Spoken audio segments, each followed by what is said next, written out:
One die, one item. Hi, I'm Adam. I'm a tabletop role-playing game designer making 12 Realms, which is a game in development. My plan is to convince 1,000 people to follow its Kickstarter pre-launch page. I'll launch the campaign when we do. Last I checked, there were like 127 followers, so we just need 800 followers and some change. Today we're going to be talking about what each die represents. Unlike many other fantasy role-playing games, in 12 Realms, your die for your attack and your die for your damage are not separate. One die roll tells me whether or not I've hit and how much damage I dealt, in addition to other things like who goes first and how far you can move. What's more, each die represents a physical object or physical trait in the world. As a player, I might bring to the table a 4-sided die to represent the dagger I carry, or a 6-sided die to represent my lockpick. An 8-sided die might be my bow, and a 10-sided die might be my innate fire magic. But let's keep things simple for now. A few videos ago, I explained how turn order works. Now let's talk about lockpicking. Let's say my character is a skilled thief, so I'm rolling a d8 when I use my lockpick. The storyteller is the lock, which is only of average quality, so a d6. We roll. Seeing who rolls highest. Tie goes to the player.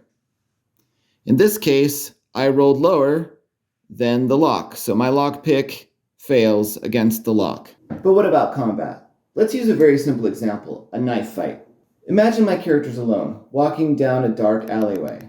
A thief, thinking I'm easy pickings, steps out of the shadows brandishing a dagger. Luckily, I have a knife of my own concealed in my boot. I draw it to defend myself, even as the thief sees me doing so, and he lunges. Since both of us are unarmored and armed only with daggers, the dice in play are pretty simple. We each roll a d4 for our daggers. We'll also roll another die for dodge, which is just a person's innate ability to get out of the way of danger. The storyteller, representing the thief, rolls 2 dice. One for their dagger, one for their dodge. I do the same. The dodge die can only be used for defense, but the dagger can be used for offense or defense. We roll our dice at the exact same time. I roll a 2 with my dodge and a 3 with my dagger. The thief rolls a 1 on their dodge and a 4 on their dagger. We compare the highest rolls, 3 versus 4. In 12 Realms, the one with the lowest highest roll goes first. I have the 3, the lower highest roll, so I go first. I have a couple of options here. I can attack with my dagger, or I can designate my dagger roll as defense only, which means I'm sacrificing my chance to attack this round in order to simply defend myself, basically putting up my dagger to parry any oncoming blow. That means I can prevent damage to myself this round, since my 2 and 3 together make 5, which is higher than the thief's 4. My third option is to run away. I can expend either or both of my dice to move.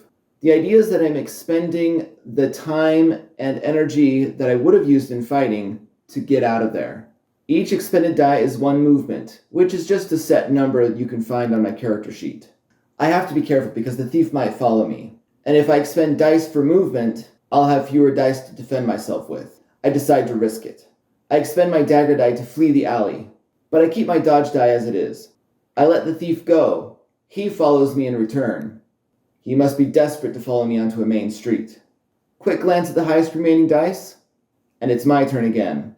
I can move again or just try to take that oncoming blow. I decide to move. I've moved. There are no more dice in play. The round ends.